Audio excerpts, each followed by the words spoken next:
I have gotten water ever since I moved back to my hometown from a rural water district, Patoka Lake, an Army Corps lake, several utilities get water from it. I'm not sure about it, but at least 10 places across our state, we've had PFAS showing up in the water at levels above the federal guidelines. Ms. Undesser, you talked about that. How can these rural districts use point of use and point of entry systems? Is that economically viable for them to address an issue that we're going to be more worried about in the future? Thank you, Senator Braun. Appreciate the question, and PFAS is very complex. It's moving target, adding new compounds all the time. However, one thing that is great to know today is that there are solutions that are certified products that can remove specific PFAS compounds. And those products can be installed in rural water communities by qualified individuals that would take care of the installation, service, and maintenance of those as well. So the solutions are available today. The Healthy H2O Act would help in the areas of low to moderate income areas where having access to reliable and affordable technologies is a real challenge. So including that in the Farm Bill is something that will be key going forward.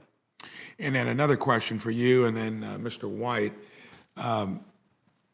Oftentimes I hear that there are guidelines, regulations, and actually building out a water system that are difficult. I'd like each of you to maybe talk about the one or two that you would hear most often about, whether it makes sense or whether they're overburdening, and apply it again to these smaller water districts that might not have the resources to navigate through all of that. As the Water Quality Association, the biggest burdens we hear about when it comes to creating a new centralized system is the time to get the solutions in and the cost to be able to get the solutions there as well. So there are products and solutions that are able to do things today and in a timely, certified manner as well. Mr. White, is the regulatory framework that we got in place, does it hit the sweet spot, making sure that we adhere to them? Are there any instances where it's over the top? There are definitely challenges with some of the regulations.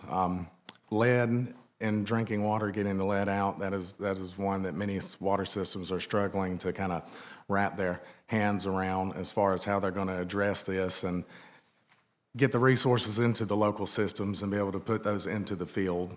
PFAS is another emerging contaminant that's causing a lot of questions and consternation with rural water systems, especially as this emerging contaminant is found within various water sources.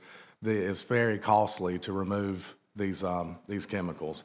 And so some of the rural systems just simply would likely not have the capacity to be able to implement upgrades required in order to remove those chemicals. And is there something beyond remediating contaminants? I'm talking about just the general construction of water systems, or do you feel that the guidelines we give when we cost share here, is it reasonable in terms of actually building out a water system in the first place? I believe so. One of the largest problems that we have in Alabama, and I'm sure across the nation, is supply chain disruptions. We work with a lot of systems trying to get funding, projects designed and get funding from, say, USDA or SRF into the community.